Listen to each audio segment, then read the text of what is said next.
Buongiorno e ben ritrovati per questa nostra nuova puntata di 7 in punto. Come sempre ci occupiamo una volta alla settimana anche di questioni che hanno a che fare col mondo della medicina e anche spesso di buone notizie che arrivano da una rivoluzione che sta investendo tutto il mondo della ricerca medica, perché dalla genetica ai nuovi farmaci tecnologici, insomma ci sono veramente tante novità che stanno cambiando il mondo della medicina e le allergie non fanno eccezione. Con me questa mattina c'è un'autorità in materia, la professoressa Antonella Muraro, che tutti conoscono. Buongiorno a tutti, grazie. Perché veramente è un punto di riferimento anche internazionale in questo ambito e che dirige l'unità operativa di allergie alimentari dell'azienda ospedaliera, che è anche centro di specializzazione regionale per lo studio e la cura delle allergie, perché si può anche guarire ma anche delle intolleranze alimentari.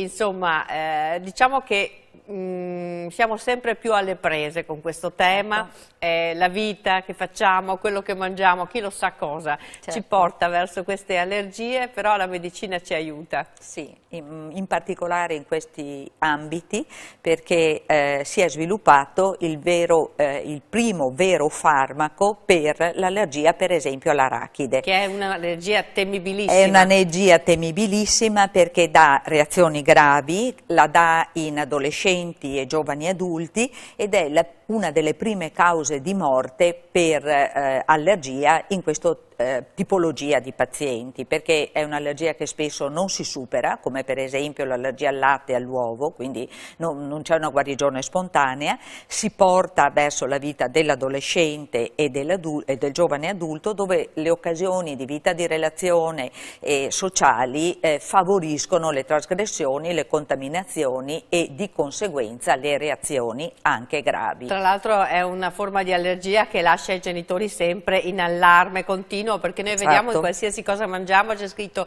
tracce di arachi, di soia, insomma questo è un ingrediente che si ritrova poi in moltissime, anche in tracce.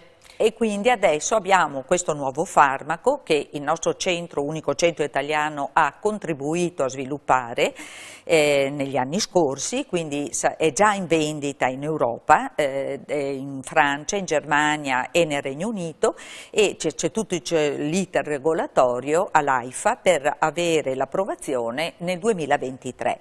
Quindi i nostri pazienti avranno la possibilità di essere desensibilizzati, e questo è il termine tecnico, per l'allergia all'arachide. Ecco, e ripeto, è una grande rivoluzione. È una grande rivoluzione, certo. Sì. Vuole spiegare un po' come si è arrivati a questo traguardo con appunto l'Università di Padova e il Centro per le allergie alimentari, che è stato in prima linea, diciamo, sarà tra i primi, quindi anche sarà i primi ad averlo, sì, perché l'intenzione della ditta che lo produce è quello appunto di per primo darlo ai centri che l'hanno sperimentato, quindi noi siamo stati l'unico centro italiano. Le dirò, questa ha la nascita di questo prodotto ha un'evoluzione che secondo me è emblematica, perché la ditta è stata fondata da un'associazione di pazienti che ha raccolto fondi per fondare un'industria che sviluppasse una cura per l'allergia alimentare. Pazzesco. Adesso è un caso proprio a livello internazionale. È un caso a livello internazionale, e quindi c'è stato lo sforzo veramente congiunto di ricercatori, Associazione dei pazienti, è una grossissima associazione dei pazienti americana, 40.000 membri, soprattutto con ingenti fondi, che ha sviluppato questa opportunità e l'ha portata a compimento. Adesso l'azienda è stata acquistata dalla Nestlé ed è quotata in borsa, ma voglio dire, gli inizi sono stati veramente con poche risorse paragonate a quelle delle grandi multinazionali, e quindi è stato succede un po' quello che succede nell'ambito di tutte le altre tecnologie, cioè i piccoli fanno lo sforzo, hanno l'idea così, e poi i grandi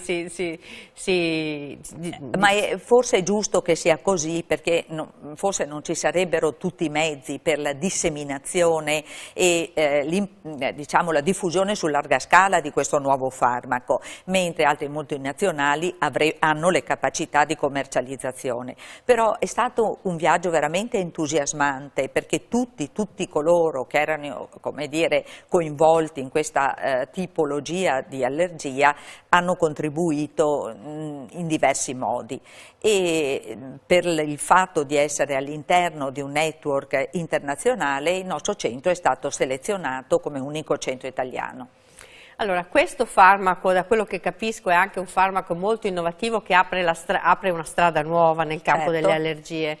Perché la differenza è il fatto di avere un farmaco anziché il latte o l'uovo. Per esempio, noi facciamo già le desensibilizzazioni per il latte e per l'uovo e per il grano, e utilizziamo prodotti del commercio, cioè il latte, l'uovo, oppure i derivati. Il costo è basso, ma non c'è una diciamo, uniformità nei dosaggi, nelle dosi, e quindi dobbiamo essere e porre tantissima attenzione in quelle che sono le preparazioni di volta in volta, con tutte le possibilità di errore che si possono fare a volte a casa, per evitare che il paziente ne assuma troppo o troppo poco e che ci sia un'equivalenza tra le varie dosi. Questo con il farmaco viene completamente superato, e quindi è un vantaggio per il paziente sia in termini di efficacia sia in termini di sicurezza,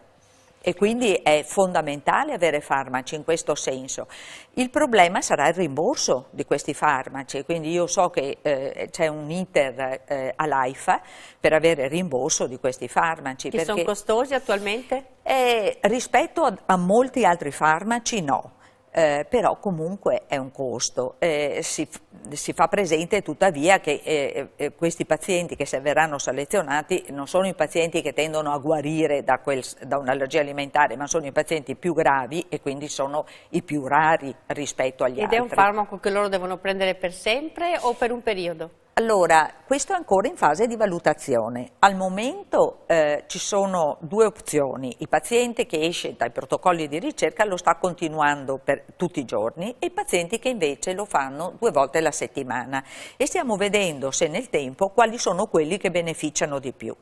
Ci sono dei dati molto preliminari per cui sembrerebbe che anche la sospensione del farmaco potesse portare ad una vera guarigione. Cosa si intende per vera guarigione? Che un paziente non ha più reazioni anche quando sospende il farmaco. Quella è la guarigione. Se invece deve continuare ad avere il farmaco, si parla di desensibilizzazione. Quindi alcuni pazienti con la sospensione del farmaco, diciamo in termini volgari, tornano indietro e diventano nuovamente reattivi anche se a livelli minori. Altri pazienti invece non hanno più reazioni. Quindi questi sono dati preliminari, ma sono molto incoraggianti, e ripeto, a fronte di questa rivoluzione io 20 anni fa dicevo a una persona: guarda, devi evitare l'alimento e devi portarti sempre dietro il farmaco salvavita, che è l'adrenalina autoiniettabile. Adesso sono in grado di dire: no, guarda, ci sono speranze, sei giovane e quindi hai buone opzioni di toglierti questa scimmia dalla spalla. Allora, la cosa forse vale a maggior ragione per chi ha più di un'allergia, da tenere a bada ovviamente, certo. e apre appunto la strada, come ha detto lei, anche a nuove speranze. Sappiamo certo. Che il latte per esempio e le uova, le ha nominate lei prima, sono altri 2 grossi temi. E infatti adesso la sperimentazione è stata focalizzata sulla fascia di età tra i 4 e i 17 anni. Il nostro centro è stato uno dei pochi ad immettere anche adulti, quindi abbiamo sperimentato anche in adulti, ma ci sono degli studi molto promettenti sulla fascia di età che va dai 2 anni e mezzo ai 4 anni. Quindi cosa vuol dire? Che in un futuro che noi speriamo prossimo, e per prossimo intendo 3-5 anni, noi avremo la possibilità, una volta fatta la diagnosi, di mettere già il paziente in questi programmi, anziché dirgli di fare solo la dieta di esclusione, e quindi di intervenire in età molto precoce, evitando tutte difficoltà diciamo relazionali, economiche, di problematiche gravi alle famiglie e ai pazienti. Capitolo sempre molto importante è quello delle intolleranze alimentari, Sì. perché anche quelle ormai sono diventate un must, diciamo, una volta forse se ne sentiva parlare pochissimo, adesso i casi sono molto più diagnosticati, si capisce molto più spesso qual è la causa dell'insofferenza magari di un Certo. bambino che molto spesso magari ha delle problematiche. Da questo punto di vista ci sono novità? Sì, le novità principali sono che si fa meglio la diagnosi e quindi si è visto che le vere intolleranze sono pochissime. Ricordo che per intolleranza si intendono deficit enzimatici, ad esempio l'intolleranza al lattosio è uno zucchero del latte, per l'allergia il problema sono le proteine. In questo caso è un deficit di enzima, per l'allergia sono degli anticorpi o delle cellule del sistema immunitario. Non dà reazione grave, mentre per l'allergia si possono avere reazioni gravi. In questo caso ci sono in commercio sempre più degli enzimi sostitutivi che non azzerano i sintomi ma migliorano la sintomatologia se qualcuno ha delle trasgressioni. Tutto il resto delle intolleranze sono avvelenamenti, sono intossicazioni alimentari, quindi si è affinata un po' la capacità medica di riconoscere questo tipo di problematica e di non far fare esami inutili. Avvelenamenti fa molta paura. Avvelenamenti, guardi, banalmente il botulino, intossicazione alimentare, quella è un'intolleranza alimentare da un punto di vista di classificazione e se lei prende degli alimenti in scatola mal conservati, certo, quello è un'altra, è mortale, poi, oppure il tonno che magari è avariato, c'è una sindrome, si chiama sindrome sgombroide e il tonno avariato dà le stesse reazioni di una reazione allergica ma in realtà dipende dalla tossina del tonno avariato, il che significa che è brutto a vedersi il primo giro, però il paziente poi può rimangiare tranquillamente tutto. Sempre se ne ha ancora voglia. Volevo aggiungere che nel campo delle innovazioni, tutti abbiamo sentito parlare di anticorpi monoclonali certo. per il Covid, ci sono nuovi anticorpi monoclonali che usciranno per l'allergia alimentare, soprattutto per i pazienti con allergie alimentari multiple. Cosa fanno questi anticorpi monoclonali? Sono anticorpi che riducono la reattività del paziente, perché molti pazienti sono così gravi per cui noi non possiamo cominciare la desensibilizzazione. Allora, il ruolo degli anticorpi monoclonali è quello di ridurre la reattività e di consentire di poter cominciare la desensibilizzazione e noi ne sperimenteremo uno ad alta affinità per l'arachide, cominciare da maggio, e un altro a settembre per latte e uovo. Quindi ci sono delle promesse anche per i pazienti talmente gravi da non poter fare neanche la desensibilizzazione. È la prima volta che la sento proprio così ottimista per innovazioni che arrivano guardi, dal stiamo prossimo... assistendo veramente ad una rivoluzione su questo settore dovuto al fatto che si è affrontato in maniera di rigore scientifico l'argomento senza stregonerie di vario tipo. Infatti, appunto, anche sulla diagnosi era successo un po' di tutto, Sì. e fiorivano test di tutte le nature, e poi anche l'industria alimentare appunto ha visto dentro questo argomento anche un bel business, e quindi diciamo che invece il rigore scientifico e la scienza come sempre portano delle soluzioni anche diverse, e chi lo sa insomma dove ci porterà questa nuova rivoluzione. Certo, è interessante vedere come il nostro corpo si adatta veramente ai cambiamenti, basta solo conoscere quali sono le corde da toccare, insomma. Esattamente. In questo caso sono un po' più piccole delle corde, sono cose microscopiche.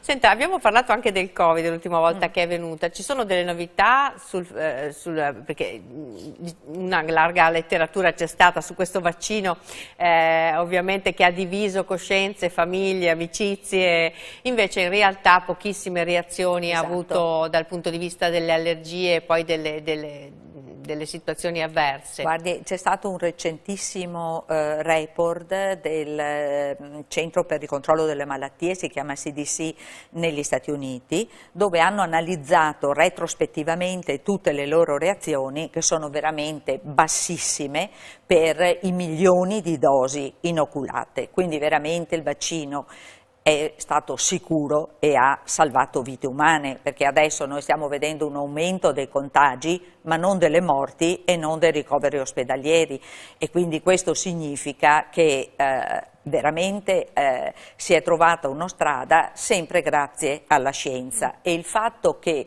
ci sia stato un investimento massiccio di capitali e di forze e di risorse ha fatto sì che potessimo sviluppare per la prima volta nella storia un vaccino efficace in tempi brevi, perché in tutte le altre storie, questa è un'obiezione che è stata fatta da molti detrattori del vaccino, è stato realizzato in tempi troppo brevi, ma in realtà noi dobbiamo pensare che il povero signor Sabin da solo in uno scantinato ha sviluppato il vaccino antipolio e ha dovuto pregare qualcuno che ci credesse, quindi ci ha messo 20 anni. E nel frattempo abbiamo avuto i morti di poliomelite e soprattutto gli esiti della poliomelite. Quindi il fatto di riconoscere che c'era necessità di un vaccino e l'investimento massiccio di forti risorse ha fatto sì che i tempi si siano veramente abbreviati, tanto da poter salvare vite umane. Questo è un esempio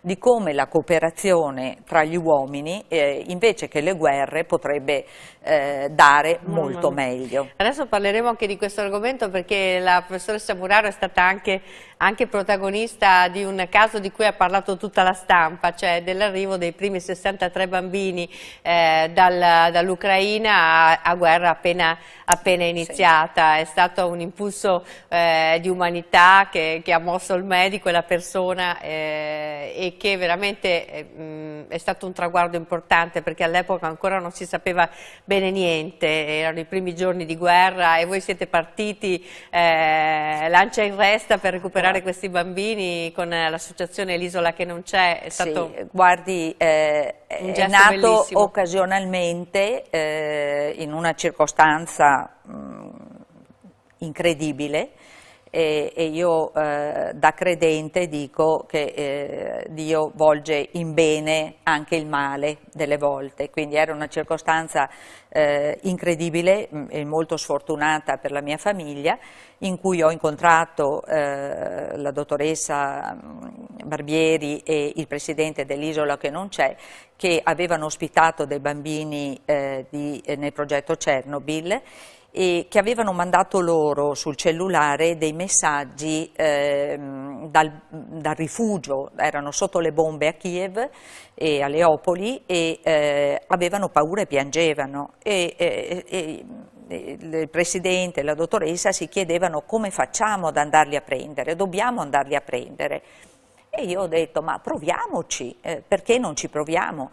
E quindi questo è l'esempio che 3 persone sconosciute e diciamo con nessun mezzo, se animate da buona volontà e anche da chiarezza di intenti, ce la possono fare.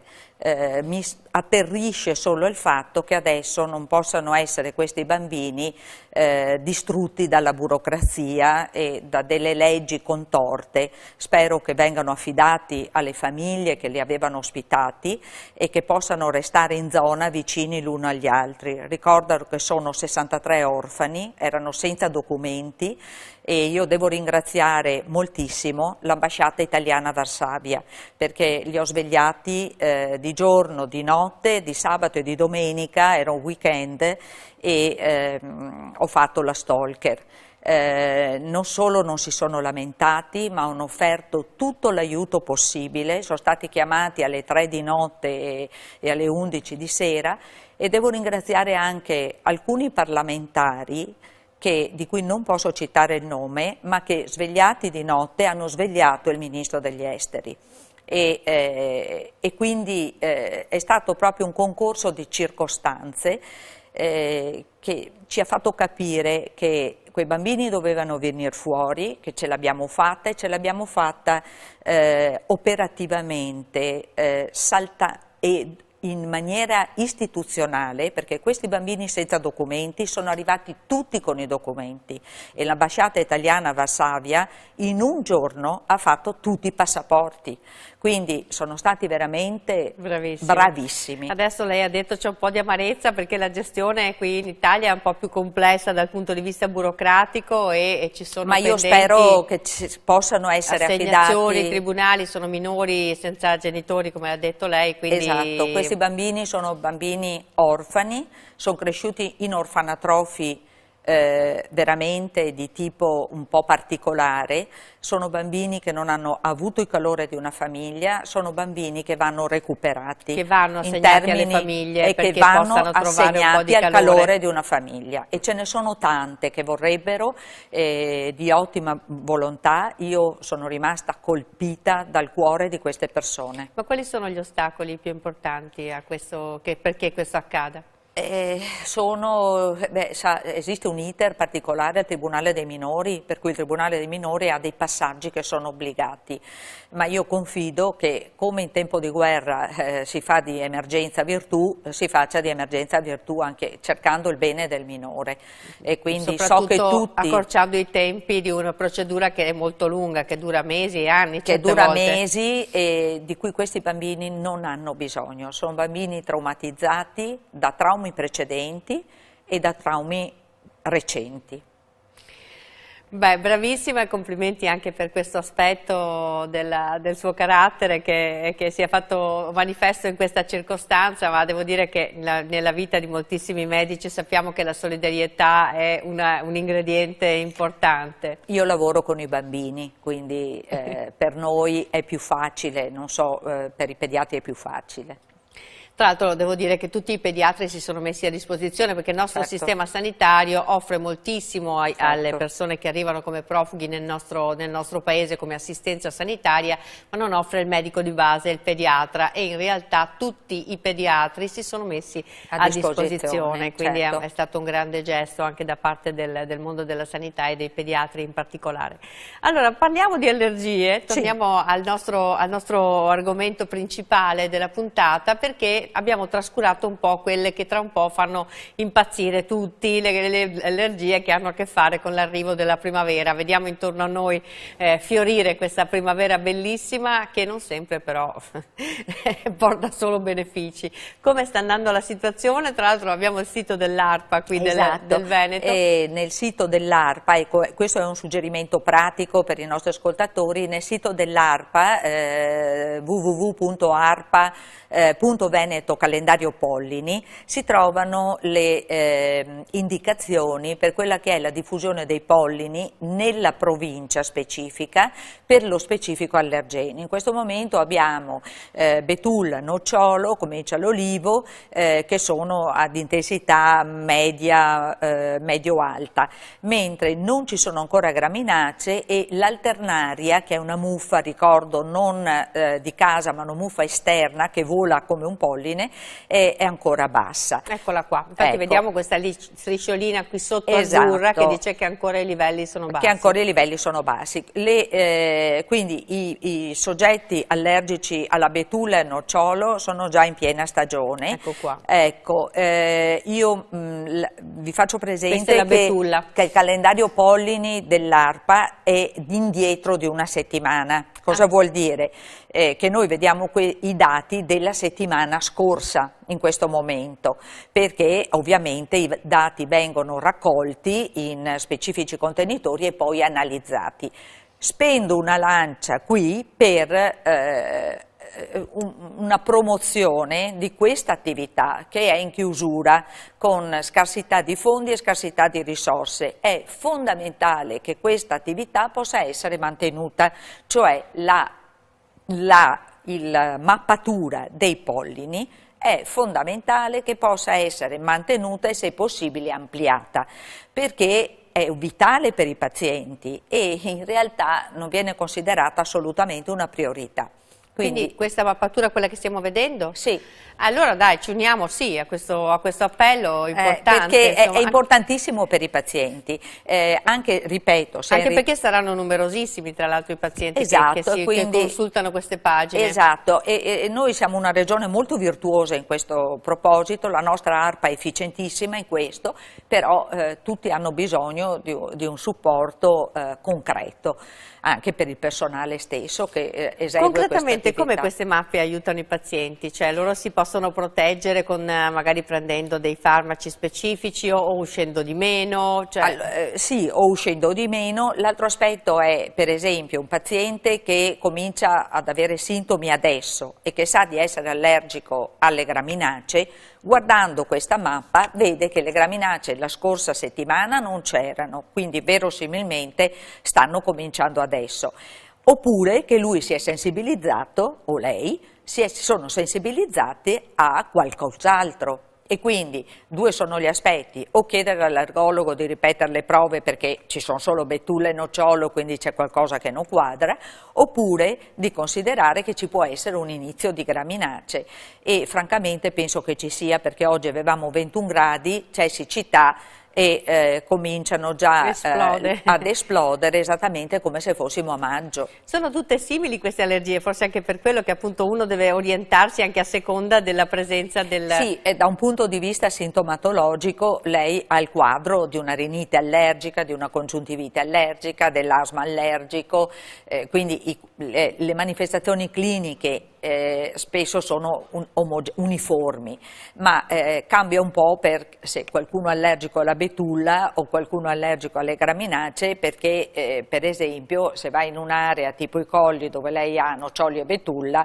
veramente rischia di stare male. Se va in altre aree dove c'è predominanza di graminacee, esempio l'argine, d'accordo? C'è predominanza di graminacee, quindi sta peggio lì, quindi questo aiuta un po' a scegliere anche dove andare a correre, per esempio.